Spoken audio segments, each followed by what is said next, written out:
Talking to Miami football. Okay, so let's get to it. Ed Reed, Chief of Staff. Yeah. Did we know that this was in the works? And what does this title involve? Yeah.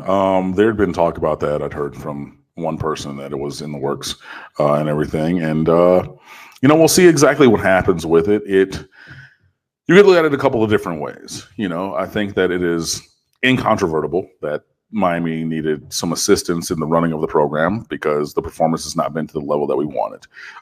Last year, pretty much any time over the last 15 years with, I think one 9-win season and one 10-win season. So you bring in Ed Reed as the chief of staff. He's going to help out with logistics. I think that was part of it.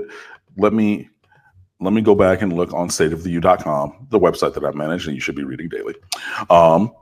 What the press release was. So so all aspects of the Reed will serve in an advisory role to Diaz in all aspects of the football program, including strategic planning, quality control, operations, player evaluation, recruiting, and player development coaching. He will also provide assistance in team building, student-athlete mentorship, and recruiting as permissible by NCAA rules. So basically, I'm there to help out in pretty much any way.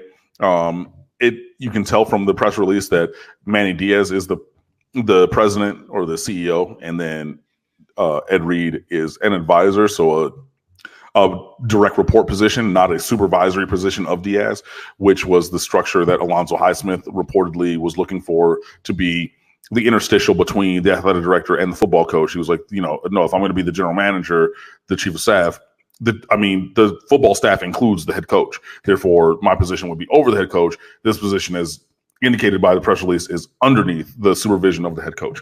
It really comes down to what you want, and it's not a made up position. It's a position that other programs have. It's a position you just usually don't know the names of the people who do that job. But Ed Reed because Ed Reed is a legend and he's still a household name all over the football landscape. And, I don't care what age the player is, but especially if you play defense or in the secondary, you know who Ed Reed is. He's that guy. He's a Hall of Famer. If he's not already, he's going to be a University of Miami Sports Hall of Famer. He's a college football Hall of Famer. He's an NFL Hall of Famer, two-time NFL champion, defensive player of the year, all kinds of stuff like that. Thorpe Award winner in college. He had his playing resume is beyond reproach. He was an assistant coach with the Buffalo Bills, an assistant DB's coach, so he has on-field coaching experience as well. And he knows what it takes to win because he's won everywhere that he has been. And that is a little bit by the power of his personality and his personal performance, but hopefully he can, help out and show some of the players in the program the way to that. There's also the counterfactual, which one of my friends is taking, which is this is a PR move entirely. It has no actual tangible foundation. It's just a meat shield and a face for an angry fan base when things go wrong. There's nothing to controvert that. So if people are excited, they have the exact same kind of support for their argument for being excited as he does for being negative. You don't really know. And so it really comes down to what Manny is going to ask Ed Reed to do and how that works. The recruiting component was a thing that my co-host and I on the Locked On Canes podcast just spoke about when we were recording before I came on here. Ed Reed will not be able to go and do in-home visits for recruiting. That's reserved for the head coach and the 10 assistant coaches.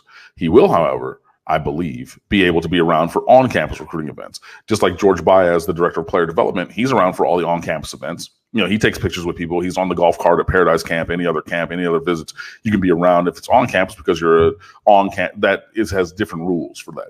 So I believe that he will probably, Ed Reed, that is, be associated with the on-campus recruiting things. And I look forward to that. But yeah, it depends on how you view it.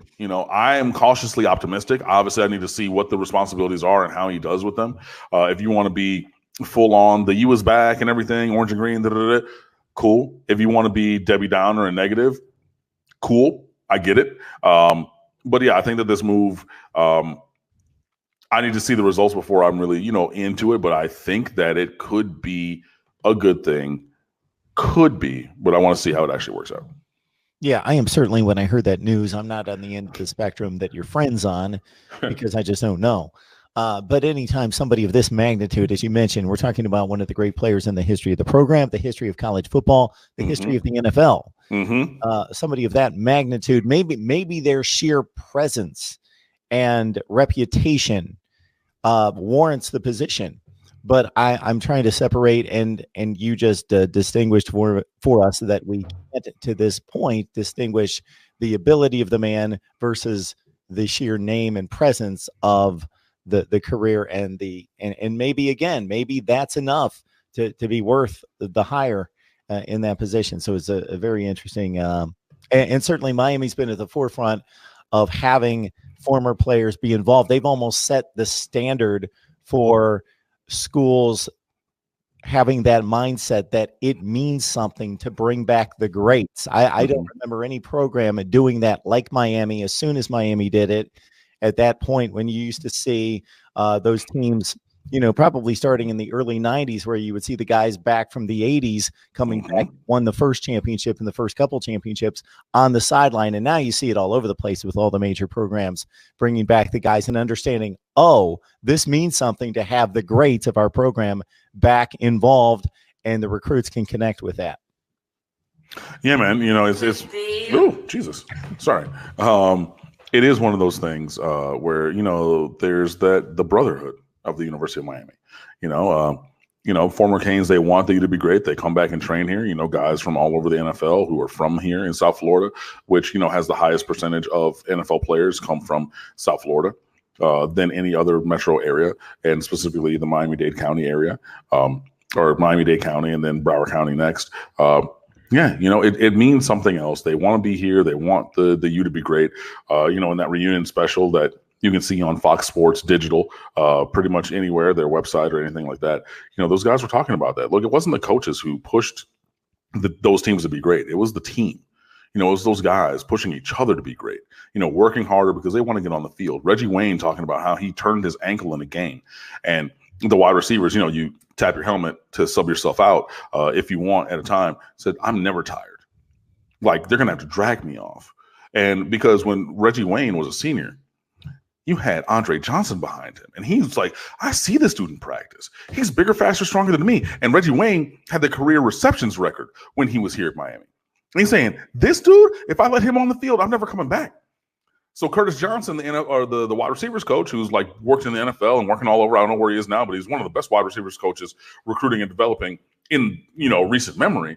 He's saying, hey, 87, come on, I saw it. He said, Coach, nope, I've turned my ankle this play, but I'm not coming out, because you have that kind of competition. First of all, because he knew he was going to get Wally pipped. If you don't know the story, and why I say that, Wally Pipp was the first baseman for the New York Yankees. And he had the consecutive games played record. And then he took a day off to be with his wife or something, because something, or whatever it was. But he took a day off. He's just like, Skip, whatever, it's okay. I can take a day off. Who replaced him at first base? Lou Gehrig, who then never left the game for 2,130 consecutive games he started for the New York Yankees after Wally Pipp sat out for 1 day. 1 day. You think, one day, boom, job gone.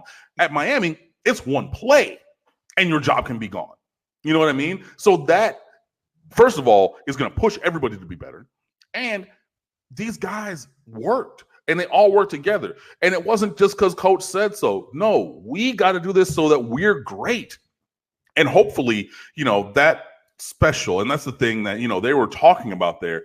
That's the mentality, I think, that has been missing from the Miami Hurricanes. There's been work, but it's a different level of work when someone tells you, hey, you should do this. You should write this TPS report. You should do this research. You should do whatever. If your boss tells you to do that, that's one kind of thing. But think about that passion project. Think about that thing that you enjoy, and you say, look, I want to know more about this. I'm going to put more time into developing my skills in whatever area, whether that's coding, whether that's singing, whether that's football, but it is self-driven, intrinsically motivated. That is infinitely more productive. And there are studies about that at every level. And hopefully Ed Reed can say, look, we did this. We worked like this. Here, Warren Sapp, come on back. Tell them how y'all used to work. Warren Sapp, whose job did he take? Speaking of taking jobs, Dwayne "The Rock" Johnson was starting in front of him on D-line, and then Sapp became that dude, and then The Rock went and became The Rock. But The Rock wanted to be that dude in football, and Warren Sapp came and got his job because he worked hard enough. That's what's been missing. And hopefully we will get back to that, but we will see.